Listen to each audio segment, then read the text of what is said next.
も勝つ。何としてでも生きる。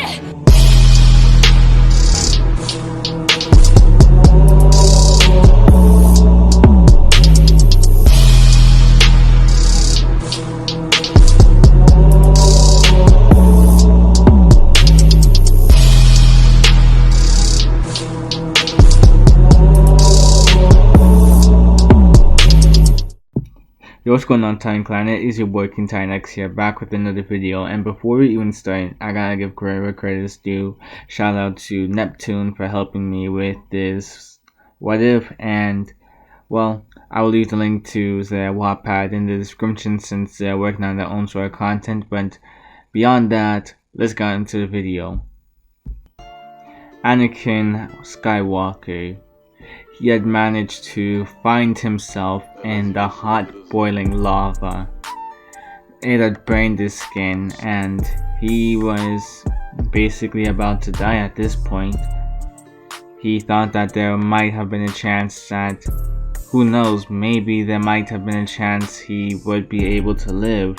Maybe somebody would be able to find him just in time. But in this turn of events, this would not happen. What would end up happening though is that Palpatine, he wouldn't have searched for Anakin in this sort of events. Rather, Anakin would just be left to die. They already thought that Anakin was dead as soon as he landed in the lava. They didn't think for a second that there was a chance that for some reason Anakin could still be alive. And therefore, that was the end of his story. Or so he thought. Yeah, no, turns out that reincarnation actually existed, and in this turn of events, Anakin would have found himself in the body of a toddler. Well, not a toddler, but more so a baby. Anakin would be confused, and throughout the first couple of years, he would be learning this new language. Apparently, it was called Japanese. Another thing that he ended up finding out was this world apparently had superpowers. How interesting.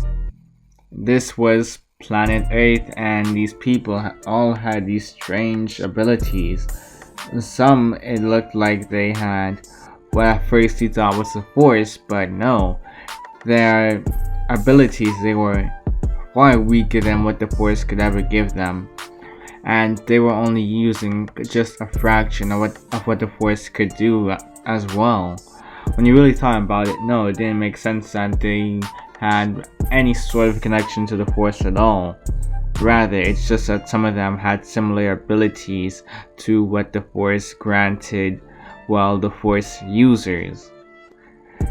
Anakin, he figured that he may as well decide to capitalize on this, being so far away from where he first started, especially with the death of Obi-Wan as well. Nobody could technically hold him back in this world. Nobody could tell him what to do, really. Well, besides his mother, he guessed. But Anakin figured that maybe, just maybe, he could tap into the Force once again, and this time around with no restrictions either.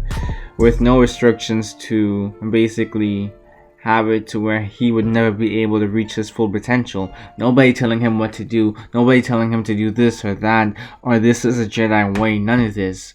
This was going to be Anakin's new story.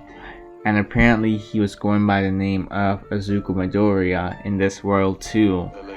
Anakin would be struggling to tap into the Force though, at least in this world. He figured that this could have been due to the whole issue of, well, him just being a toddler technically. But one day, he would end up having to deal with this blonde kid with this quirk, or whatever these people called it in this world. Apparently his quirk was that he could create explosions from his sweat, or he could generate some sort of nitroglycerin, some nitroglycerin-like substance or whatever that he could detonate at any moment. He honestly didn't care for the details. All he knew was that he was annoying. He was extremely annoying, to be honest. He was always so loud and abrasive. He couldn't stand it. And then he saw him picking on some other kids as well. He really questioned why this was the case. He was honestly reminded of a strange bug man, you could say. What was his name? Yeah, no. Bakugo reminded him of Watto, or whatever this guy's name was. Honestly, when it came on to that guy, he couldn't care less about the details. He could care less about his character. This guy was always a pain in Anakin's side. So it was as if Bakugo was a reincarnation of Watto as well. And if that were the case, things were not going to go the same as when he was a kid. Oh no, he was going to make sure that things changed. He was going to demand respect. He was going to make sure that everybody knew that he was not to be trifled with in this world. Anakin would immediately talk down to Bakugo, but Bakugo, he would try to simply throw an explosion at Deku's face. Deku wasn't able to necessarily block it at that point in time, and he would have actually been injured a little bit. He was still trying to tap into the Force, but he ended up getting an explosion to the face instead. It wasn't a very strong explosion, since the two of them, they were only 4 years old at the time, and they had yet to fully grasp their powers as of yet either. When it came on, but of course, when it came on to Bakugo's explosions, it still did leave a pretty nasty mark on Izuku. At this moment, he would actually snap at this moment. He was honestly sick of Bakugo at this point. Now that Bakugo actually hit him, actually left a scar on his face, this was the end. This was Izuku's snapping point. Bakugo had been trying to pick on him for so long now. All the rest of the kids, they were picking on him for being supposedly quirkless as well. But he knew that he wasn't technically quirkless. He knew that he could tap into the Force. It was all just a matter of when. And apparently, this was the actual moment. This was going to be the time when he would finally be able to unlock his connection to the Force once again. All of a sudden, Izuku, he would look at Bakugo with strange eyes, you could say. His eyes, they turned yellow at this point, and Bakugo, he would look on in confusion, wondering why Izuku's eyes shifted from being a color of maybe like emerald green to a dark, or not even a dark, like a vibrant yellow, or even gold, you could say, with a ring of fire even within the irises. It was confusing to Bakugo, but he decided not to really think much about it. But this was his biggest mistake. You see, what ended up happening was that Izuku, he would look at Bakugo, and he would just immediately lift up his fingers. Bakugo wouldn't know what was going on until he was starting to have trouble breathing. Bakugo's goons, they would look on in confusion, wondering why Bakugo's face was turning blue. The lackeys, they would look over to Izuku and look at his fingers, noticing that they were in a certain manner, as if Izuku was controlling him. He was controlling Bakugo's airflow, his lungs or whatever. They would not allow this to happen. They did not know what to really do at this moment besides run and try to stop him. But Izuku, he would simply push the two back using a force push. These two did not know what hit them. All they knew was that they would have been sent flying and land into the walls of the building, the school building. They would have immediately been knocked unconscious, while Bakugo, he would have almost been unconscious as well. His vision was going in and out. It was shifting from black. It was going in and out. It was starting to become black for Bakugo, and he honestly thought he was going to die here, but Izuku, he would actually let go of Bakugo. After all, Izuku did see some form of potential in Bakugo. He would let Bakugo live for right now, and especially with the world that they were living in, what benefit would he have in really killing Bakugo, especially since he was only 4 years old. 4-year-olds, shoot, when Anakin really thought about it, he was kind of overreacting, especially in this sort of world. He remembered, well, not really, he kind of remembered how he used to be as a kid. He wasn't all that great. Well, yeah, he really wasn't all that great. He wasn't the smartest kid out there or anything. He acted quite naive at times, and he was probably annoying to some other people as well, who probably wanted to just have him dead at some times, but they understood that he was a child. And Izuku, he had to understand that as well. Bakugo was still a child, but at the very least, he was going to make it to where Bakugo would be humbled from very early on, before he actually began to form a bit of an ego. He didn't feel like having to crush that ego later on when it was getting out of control. Izuku also had better things to worry about. One of these things especially being the fact that he finally unlocked the Force once again. Honestly, it felt amazing. It felt amazing to just use the Force, be able to channel into the Force once again, and it felt as if it was stronger than ever, to be honest. Now that Izuku was really thinking about it, he was probably the most free he had ever been. Like he had already been aware from before, but now with him being able to channel back into the Force, this completely confirmed it. He had nothing to worry about anymore. After all, after seeing all of these quirks being displayed, he realized that the Force was stronger. There was nothing that these quirks could do that could ever really stand up to the full extent of the Force. After all, what were these quirks before the Force?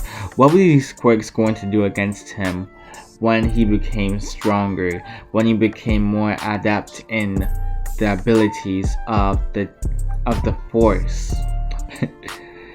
And well, he kind of answered his own question, that being nothing. Absolutely nothing in the power of Izuku.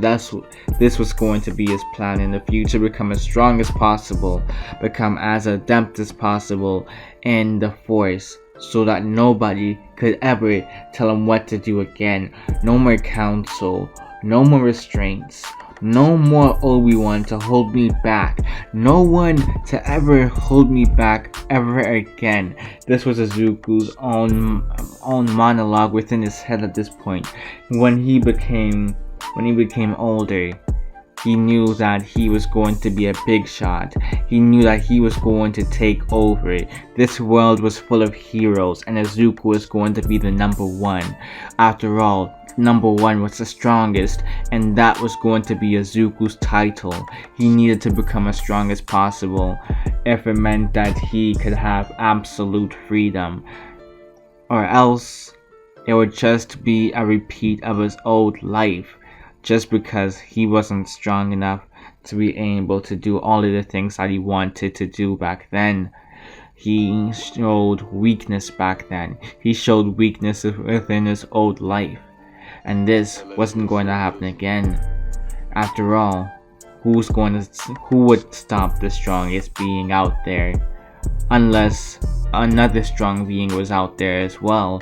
But from what Izuku had seen so far, it was as if He was the only Force user out there.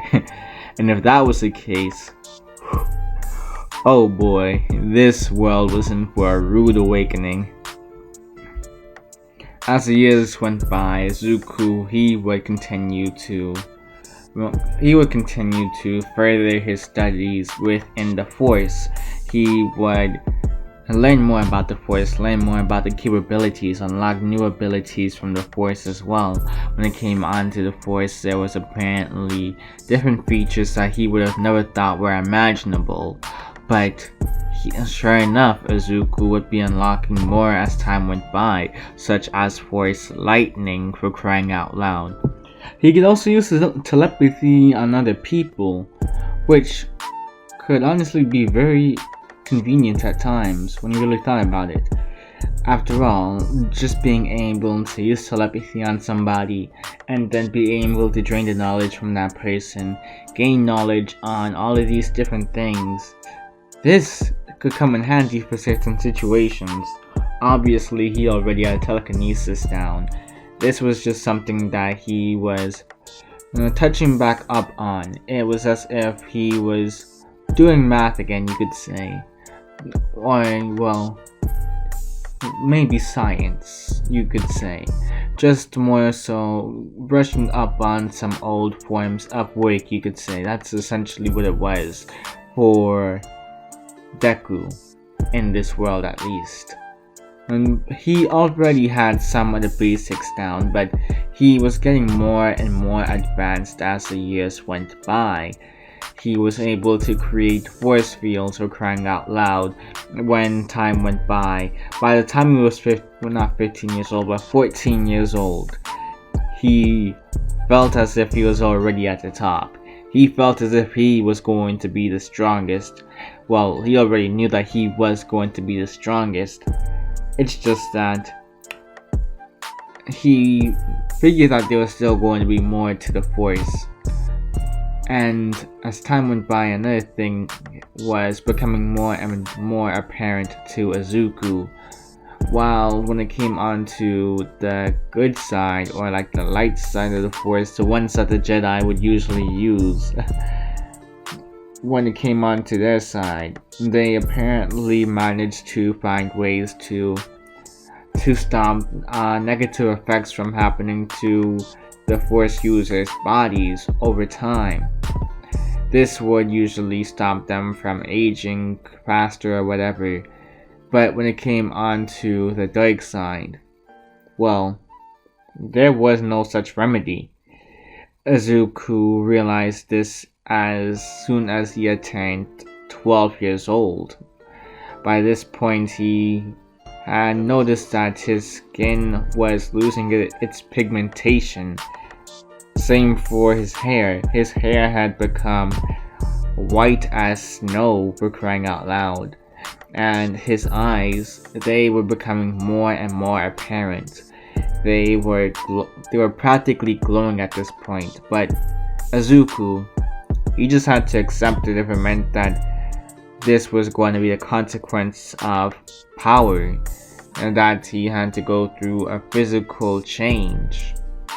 Izuku just grew to be, well, Izuku had just grown to get used to it.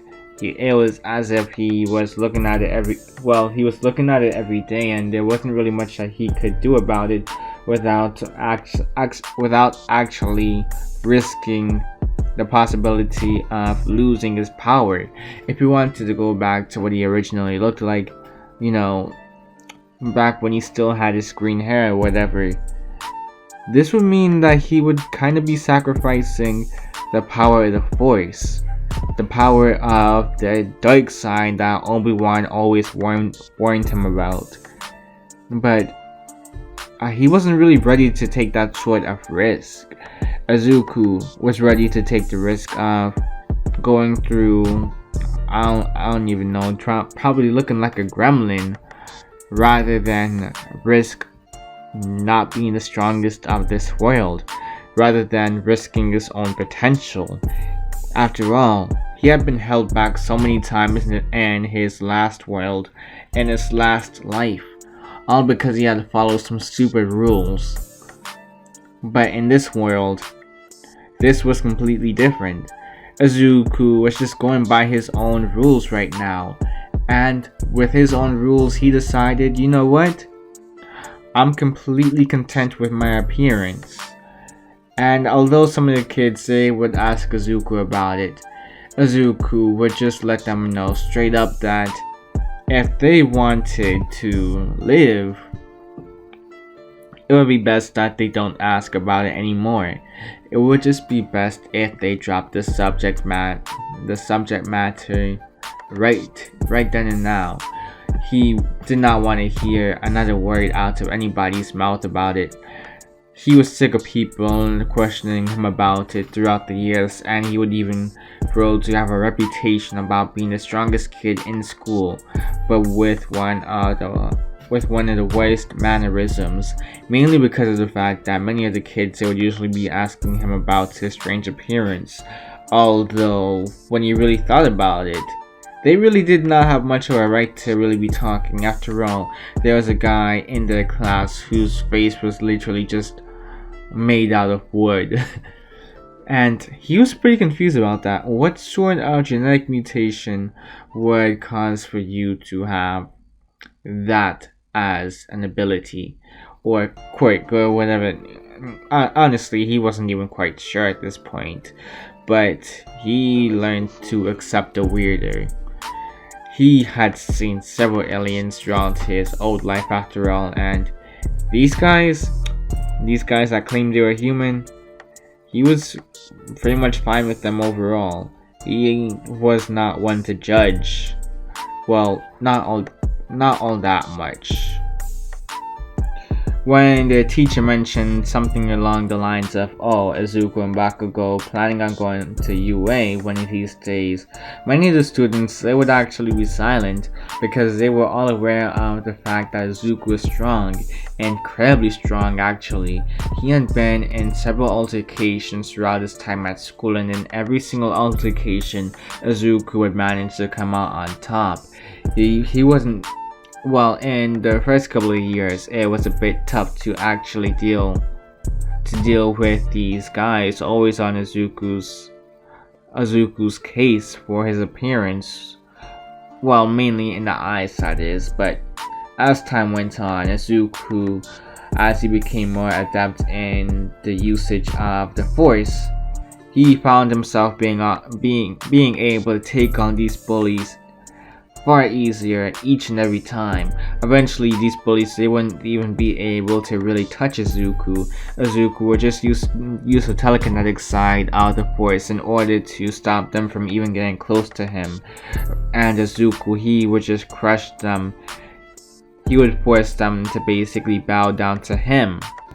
He would usually always show anybody that tried to stand up to him who was really boss in this situation. Izuku always had everything under control after those first couple of years, and of course, hearing that he was going to UA was going to be no surprise whatsoever to these kids at his school. If it was honestly that if he didn't plan on going to UA, that would have been a shock more than Izuku planning on going to UA. Crazily enough. Izuku, he wouldn't even really say anything when the teacher announced it, nor would Bakugo, who had been humbled many times before by Izuku.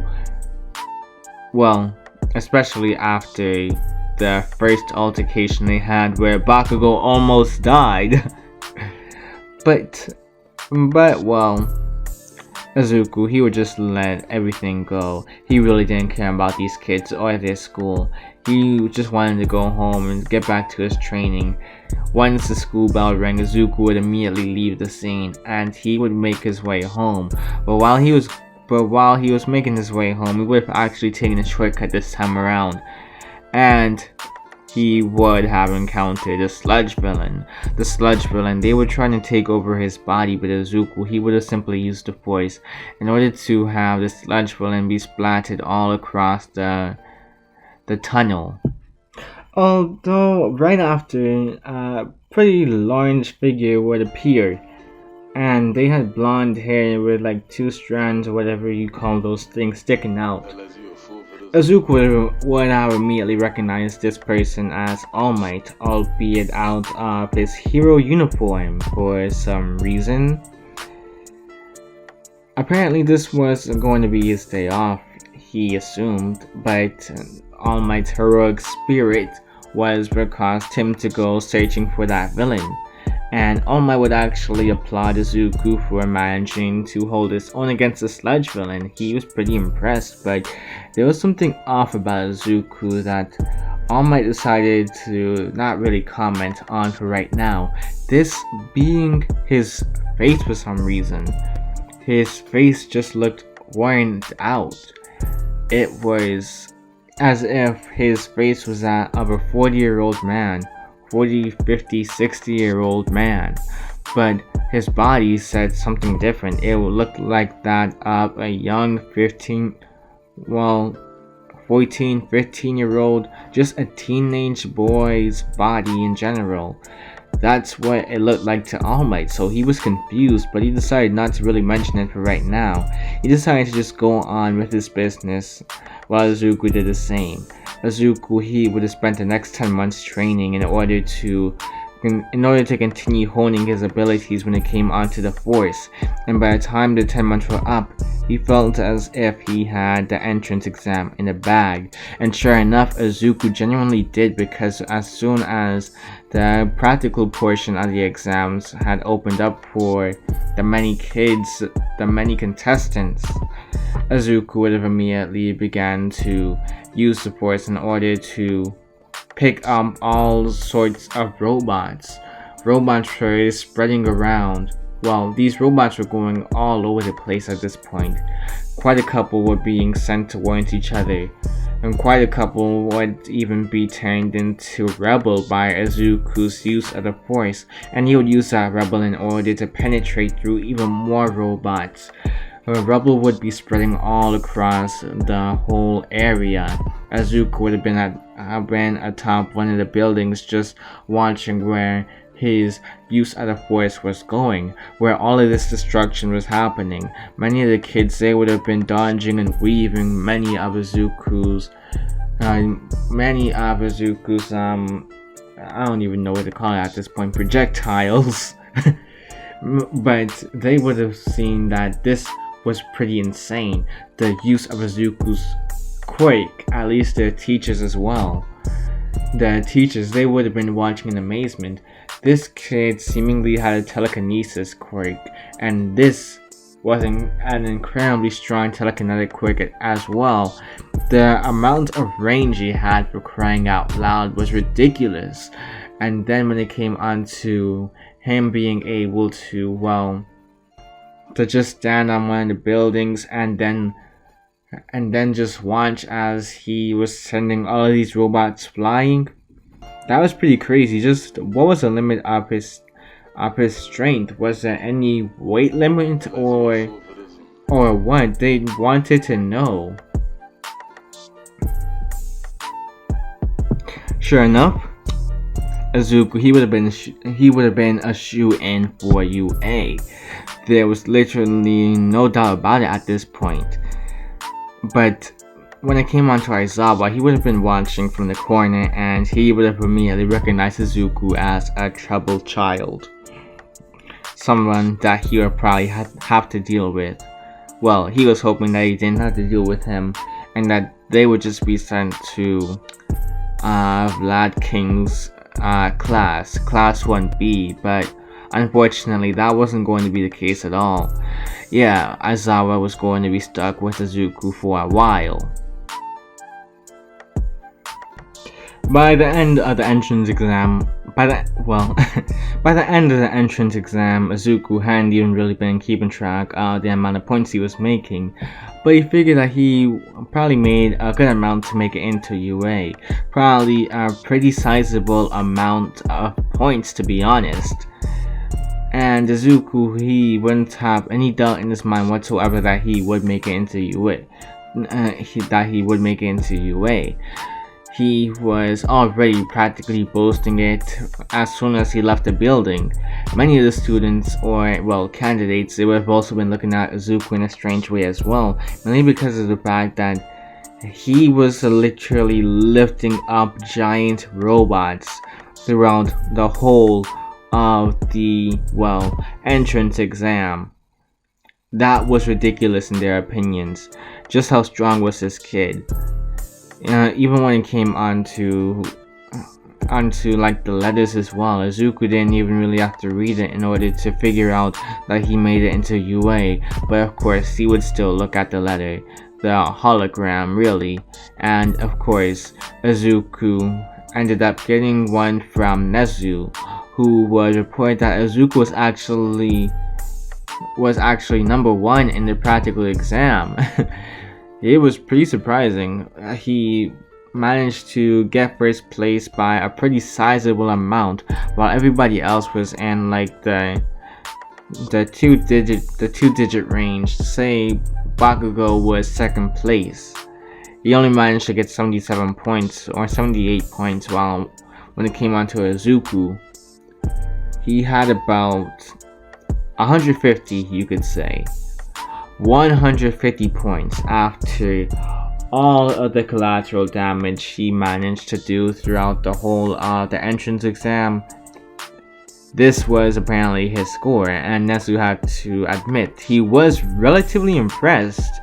He hadn't seen somebody be able to do so much with it quick in a long time, at least for, well, somebody that was going to be a first year. Even when it came on to like the third years and some of the pro heroes, what Izuku was able to do, oh, that was impressive. Incredibly impressive in all honesty. So impressive that he was questioning why Izuku wasn't in the, well, recommended exams. Why wasn't he recommended to this school? He could have probably taken a recommendation exam instead of taking one of the regular exams. Maybe they would have dealt less collateral damage as well if that were the case, but what's done is done, and Izuku, he just needed to get his uniform ready for UA. Of course, on the first day, everyone would just be looking at Izuku and they would be really scared, to be honest, mainly because of just how powerful Izuku was in the entrance exams. Even those who weren't in his area, they would have already known the legend that was Izuku Midoriya, or at least this white-haired boy with this ragged face, this completely older looking face. The fact that they were able to just do so much in this exam, so much that they put fear into other people as well.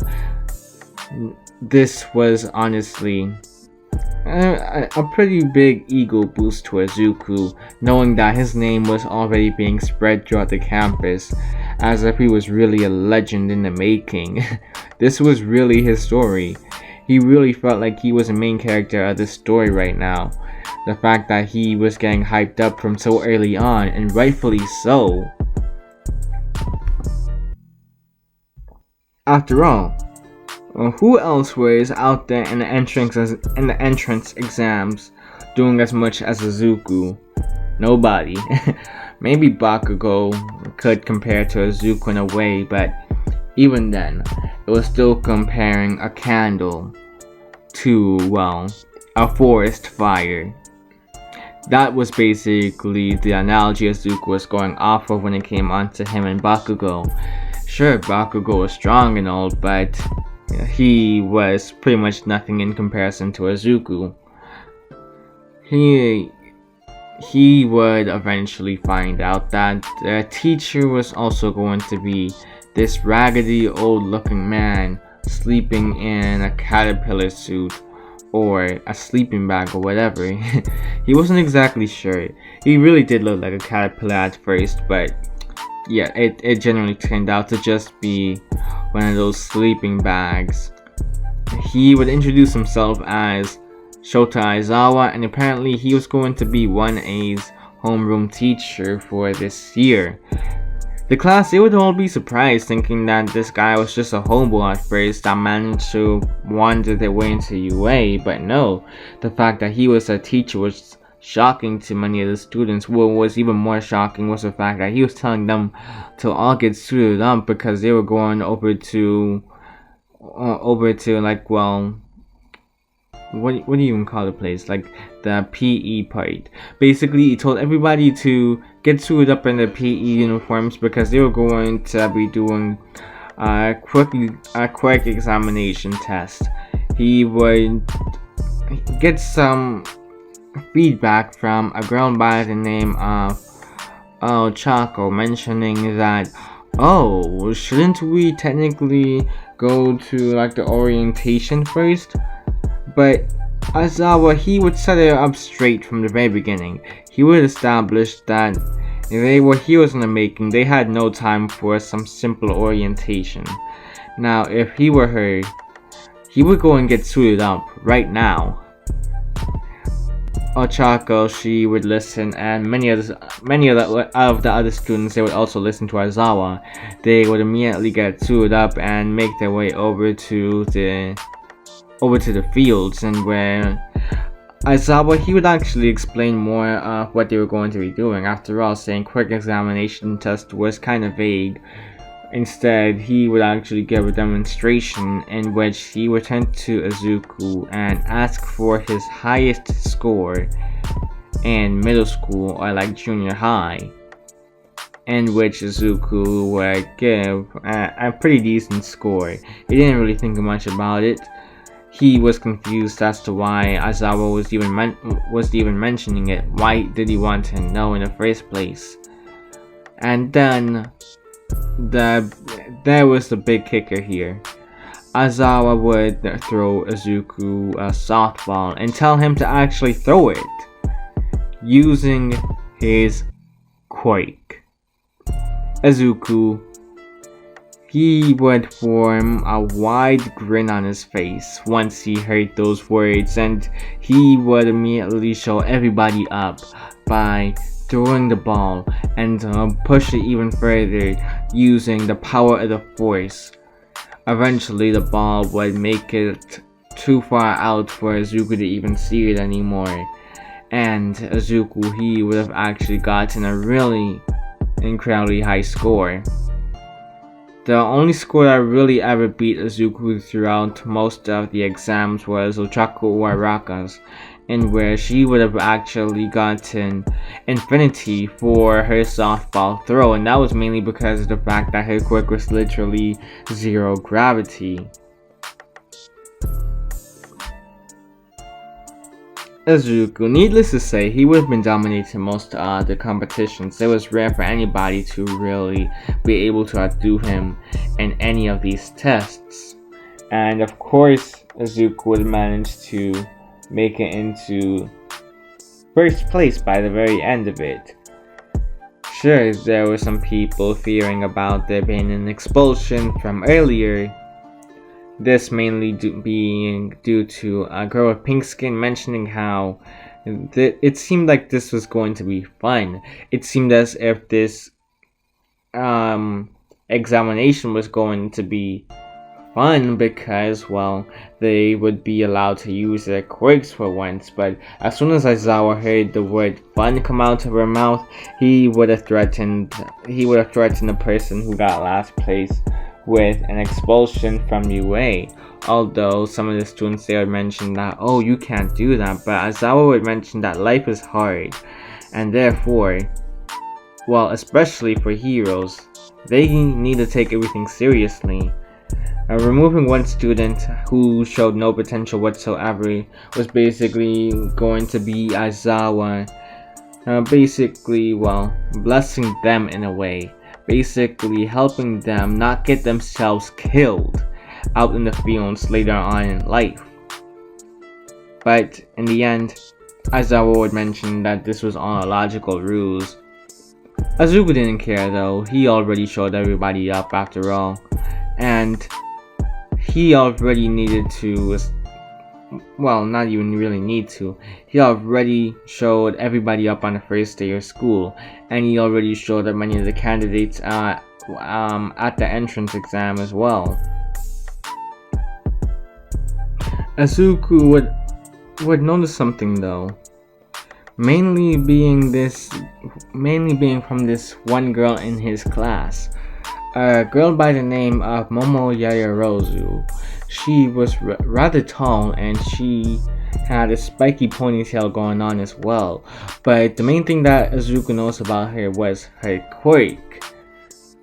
It seemed to be that she could create things from her body or whatever.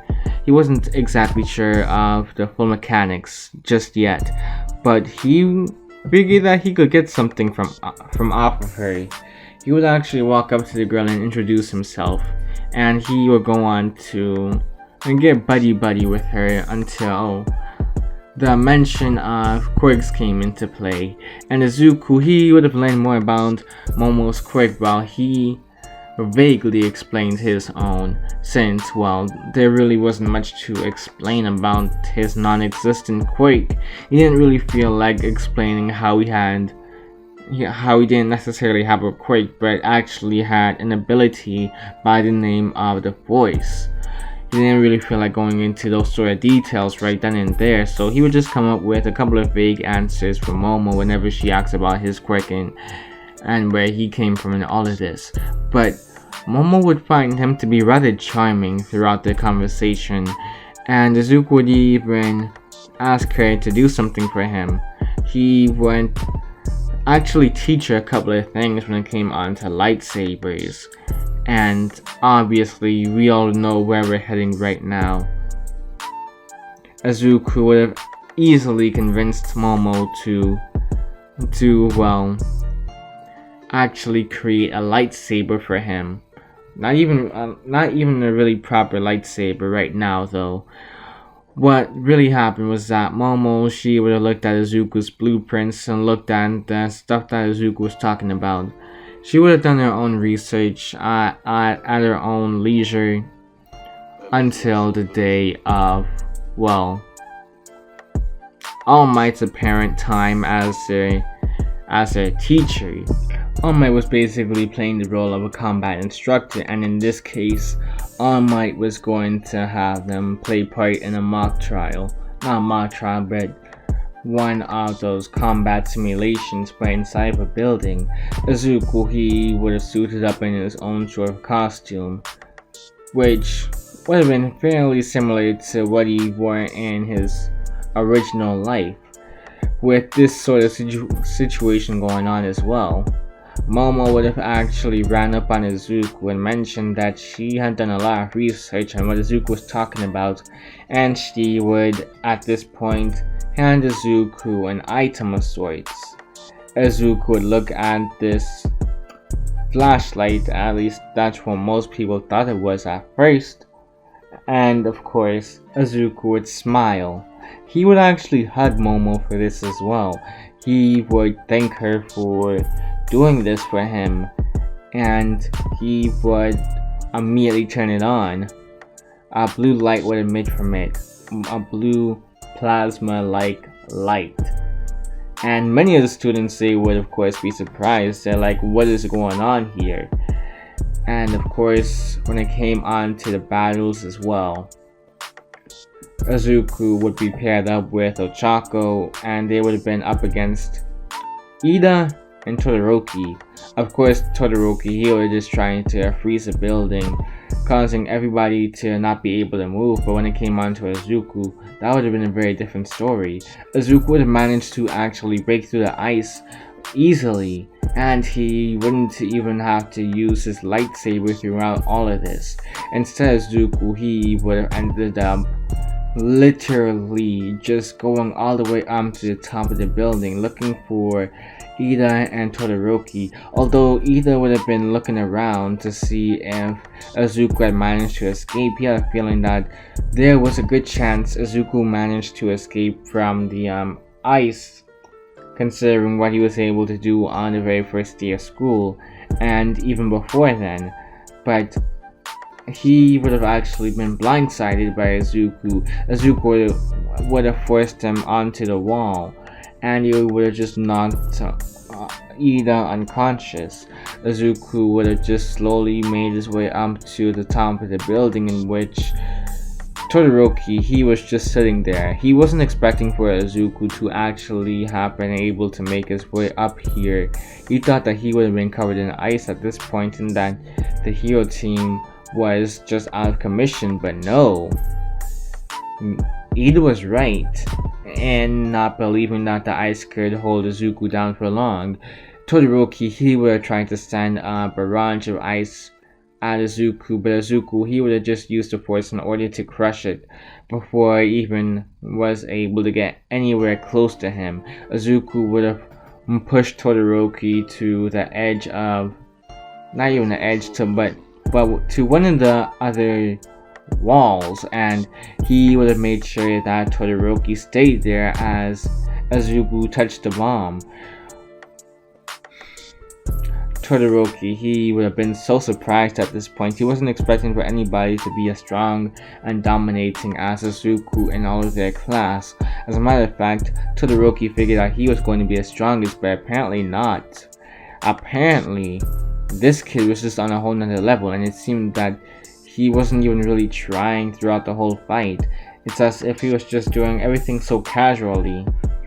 That was what really unnerved Todoroki, especially when looking at his face as well. All of this stuff just unnerved Todoroki. He had an unusually calm aura to him. The fact that he was able to just take down everybody so easily made no sense to Todoroki either. Just how strong was Izuku?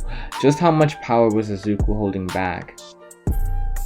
But that would be answered in another video, because I'm tired. But yeah, you guys already know the details. If you like the video, be sure to leave a like. If you've been working my content for a while now, hit that subscribe button, leave a comment, do all that good stuff. Peace.